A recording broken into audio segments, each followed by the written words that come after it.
Judge, good evening. We've come full circle to the end of the dais. Likewise, I don't intend to use all of my time. I do want to echo the sentiments expressed by Senator Tillis. You have conducted these hearings with extraordinary poise, strength, grace under pressure. You've had a lot of poison thrown at you, and you've responded with substance and truth, and it's shone through, not just in this room, but across the country and around the world. So I have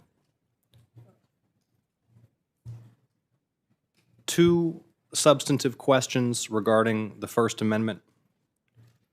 One question, as I noted, that I wanted to address regarding war powers, and then I'll be yielding the remainder of my time to the chair and on to Senator Blackburn to close. We discussed earlier this morning, Judge, the constituent elements of the First Amendment with respect to speech, expression, and assembly. I just briefly want to touch on the free exercise of religion. My great-grandparents came to this country fleeing anti-Semitism in Eastern Europe. Many American stories, including many of the very first American stories, involve flight from religious persecution. Just briefly would ask you to touch upon the constitutional roots and significance in our system of government of the First Amendment protection of the free exercise of religion. Thank you, Senator. As you mentioned, free exercise of religion and the Establishment Clause, which prevents the government from preferring religion over another, is foundational. It is the principle that many people originally came to this country when it was founded in order to support. It was people who fled from religious persecution and wanted to found a country in which everyone could believe what they wanted to believe and not have the government encroach on, impinge on, burden that right. And so it is a core foundational right. It's in the First Amendment, and your family story is very similar to many families who moved to this country for that reason. Thank you, Judge Jackson. We discussed in brief earlier today the Sullivan decision, New York Times v. Sullivan, in which the court established a standard by which libel and defamation claims by public figures would be judged.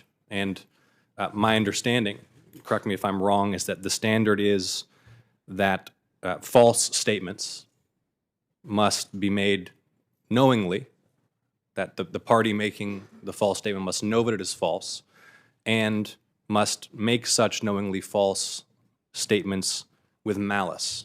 Am I correct that that's the standard in the case? I believe it's knowingly or with reckless disregard for the truth, and that standard is termed or thought of as actual malice, yes. Is there any generalized obligation in law that you're aware of to accurate reporting or accurate publication where there is not malice or where there is not one of the components established in the Sullivan case? If I understand your question, I know that the standard related to the Sullivan case does pertain to public figures. And so if a public figure is not involved, there's a different standard in terms of liability for inaccurate or defamatory statements. Thank you, Judge. And I want to note that the chairman earlier remarked upon the disruptions in the market in publishing and the dissemination of information that technology has caused in recent years.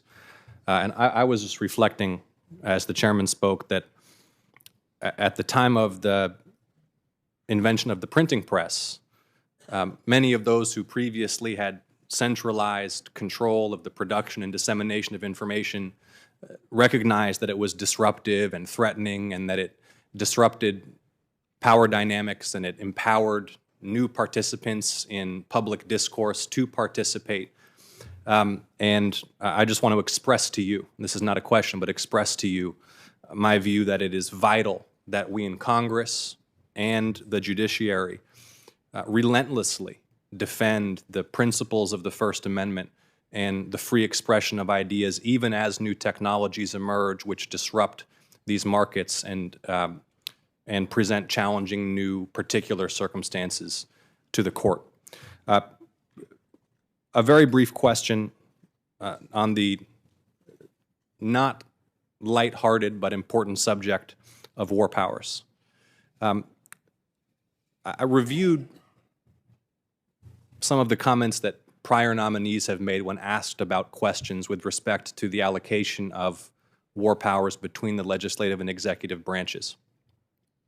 And something that I've seen in some of those transcripts has been a tendency to say, well, these are disputes between the political branches, and questions about those authorities should be resolved between the political branches.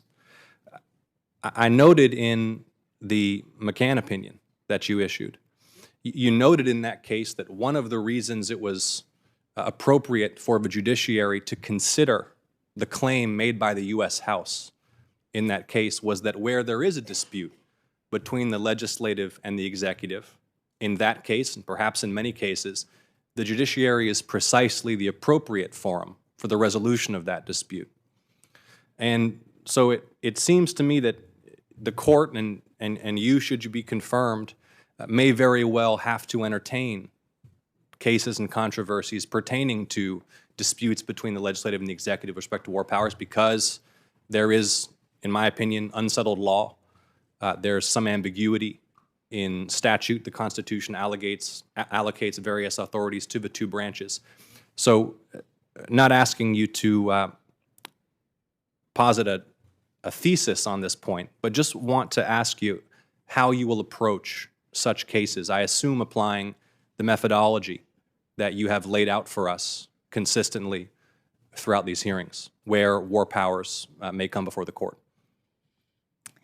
Thank you, Senator. In every case, I applied the methodology that I have laid out in order to ensure that I'm ruling impartially and consistent with my judicial authority. In the part of my methodology that addresses my judicial authority, one of the things that I do, as judges do, is decide whether I have jurisdiction to hear a particular issue. The McGahn case was not a war powers case. The McGahn case, I determined in that opinion, and Judge Bates had determined in the prior opinion, raised a question of law.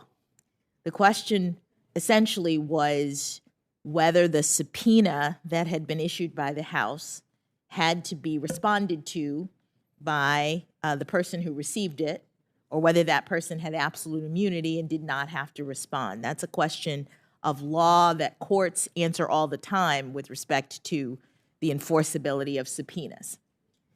In the war powers realm, there may be questions of law that are appropriate for courts to decide, but there may also be political questions.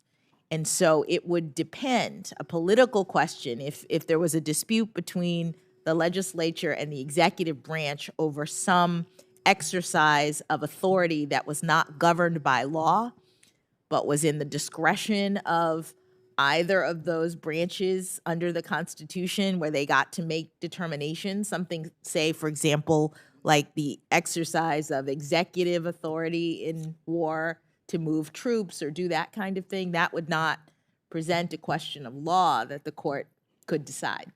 So it would depend on exactly what the court was being asked to do as to whether or not it had jurisdiction. And under my methodology, that would be the kind of thing that I would have to carefully examine in order to determine whether I could rule. Thank you, Judge. Let me close with this comment. As I said, you have conducted yourself with extraordinary skill and grace throughout these proceedings. And it's in some ways a lonely place for you to sit there under the lights, facing questions, many of them substantive, some of them less so, many of them constructive, some of them mean-spirited and distracting. You've handled it all extraordinarily well. It's been a very long 2 days. I know you know this, but I just want to make sure you do, that throughout this process, and right now, there are millions and millions of people who are watching and cheering you on right at this very moment. In homes across this country, there are millions and millions of people inspired by you and your example who are cheering you on.